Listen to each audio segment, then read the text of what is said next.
Bakery हो, cafe हो या फिर कोई रेस्टोरेंट, एक सॉफ्ट ब्रेड, एक क्रिस्पी पिज्जा और प्रॉपरली कुक वेजिटेबल हर एक की नीड होती है। आपका स्वागत है। मैं हूं दीपांश चरियानी, कमर्शियल किचन कंसल्टेंट। आज के इस वीडियो में हम डिस्कस करने वाले हैं कमर्शियल ओवंस के बारे में।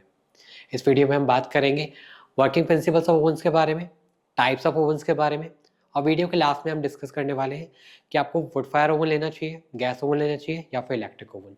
अब हम बात करते हैं ओवन के वर्किंग प्रिंसिपल्स के बारे में, जिसमें सबसे पहला आता है हीटिंग मेथड।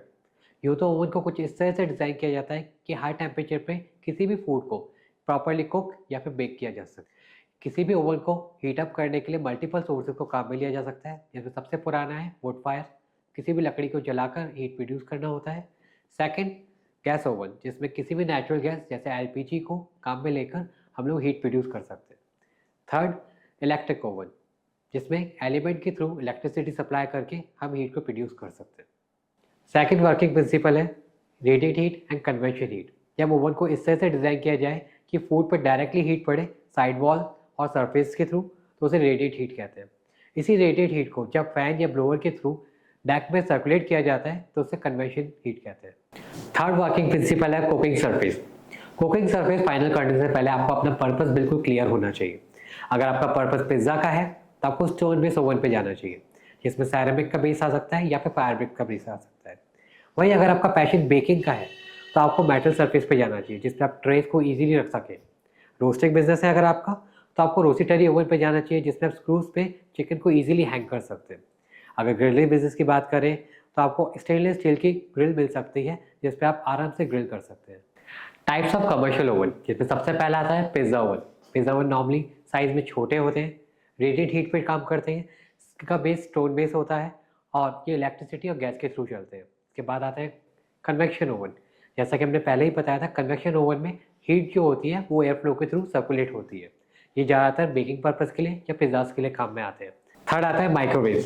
माइक्रोवेव में मैग्नेट्रॉन के थ्रू वेव्स निकलती है, जिसकी वजह से खाना बहुत जल्दी और अच्छे से कुक किया जा सकता है। ये थोड़ा कंजप्शन ज़्यादा लेते हैं पर बहुत पॉपुलर होते हैं। फोर्थ आता है स्टीम ओवन। नाम से ही बिल्कुल क्लियर है, इसमें हीट प्रोड्यूस करने के लिए स्टीम को काम में लिया जाता है। ये इलेक्ट्रिक और गैस दोनों वेरिएंट में अवेलेबल होते हैं।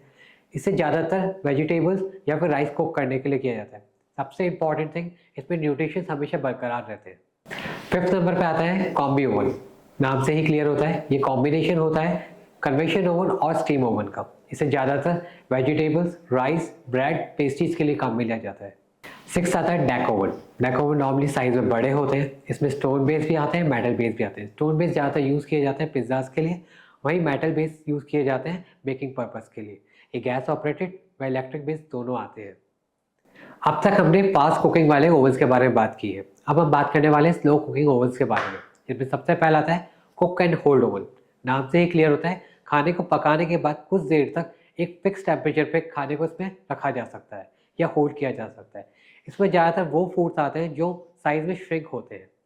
इससे ज़्यादातर यूज़ किया जाता है वेजिटेबल कुकिंग के लिए, बेकिंग के लिए या प्रूफिंग के लिए। अब हम बात करते हैं रोस्टिटरी ओवन के बारे में। रोस्टिटरी ओवन साइज में काफ़ी बड़े होते हैं। इन्हें यूज़ किया जाता है चिकन या मीट के बड़े पीसेस को रोस्ट करने के लिए। ये गैस ऑपरेटेड हो सकते हैं, इलेक्ट्रिक ऑपरेटेड हो सकते हैं या फिर वुड फायर बेस हो सकते हैं। अब बात करते हैं कन्वेयर ओवन की। नाम से ही क्लियर होता है, इसमें कन्वेयर बेल्ट लगा होता है जिसके ऊपर खाना को पकाया जा सकता है। कन्वेयर ओवन मोस्टली वहाँ यूज़ किए जाते हैं जहाँ पे किसी पर्टिकुलर फूड की बहुत ज़्यादा डिमांड हो, जैसे कि सैंडविचेस या फिर पिज्ज़ा। अब लास्ट में आता है सबसे सिंपल और traditional oven, wood fire oven. लकड़ियों को जलाकर इसमें हीट प्रोड्यूस की जाती है। दिखने में एक क्ले का डोम होता है जो कि इंसुलेटेड होता है। साइड वॉल से हीट अप होती है, सेंटर में इसमें पिज़्ज़ा बनाया जा सकता है। इसमें पिज़्ज़ा काफ़ी क्रिस्पी और क्रंची बनता है। ओवन के वर्किंग प्रिंसिपल को समझने और टाइप्स ऑफ ओवन को जानने के बाद भी ये डिसाइड करना बहुत मुश्किल होता है कि हमें इलेक्ट्रिक ओवन पे जाना चाहिए या गैस ओवन पे। ये डिसाइड करने के लिए हम कुछ फैक्टर्स को कंसिडर कर सकते हैं, जिसमें सबसे पहला आता है अवेलेबिलिटी। आपके आसपास चेक कीजिए आप कि आपका गैस ज़्यादा अवेलेबल है या फिर इलेक्ट्रिसिटी। उसी के बेस पे डिसाइड कीजिए कि आपको गैस ओवन चलाना चाहिए या फिर इलेक्ट्रिक ओवन। इसके बाद आता है एफिशिएंसी। एफिशिएंसी की बात करें तो गैस ओवन ज़्यादा प्रोडक्शन में काम में आते हैं, इलेक्ट्रिक ओवन कम प्रोडक्शन में काम में आते हैं। इसके बाद बात करते हैं सेफ्टी की। जब हम सेफ्टी की बात करते हैं तो इलेक्ट्रिक ओवन ज़्यादा सेफ होते हैं गैस ओवन के कंपैरिजन में, क्योंकि गैस ओवन में कभी भी गैस में आग लगने के चांसेस हो सकते हैं। लास्ट मोस्ट इंपॉर्टेंट फैक्टर है कॉस्ट। कॉस्ट को हमेशा कंसिडर करना होता है। जब हम इलेक्ट्रिक ओवन की बात करते हैं तो हो सकता है इनिशियल लेवल पे इसकी कॉस्टिंग सस्ती आ रही हो, पर ऑपरेशन कॉस्ट में गैस ओवन हमेशा ही सस्ते पड़ते हैं। लॉन्ग टर्म में अगर आप जाएंगे तो गैस ओवन आपको ज़्यादा प्रॉफिट अर्न करके दे सकते हैं। Thank you so much for watching this video. Hope आपको हमारा वीडियो पसंद आया हो। इसी तरह के इन्फॉर्मेटिव वीडियोस के लिए आप हमें सब्सक्राइब कर सकते हैं। किसी भी सजेशन और क्वेरी के लिए आप हमें कमेंट कर सकते हैं।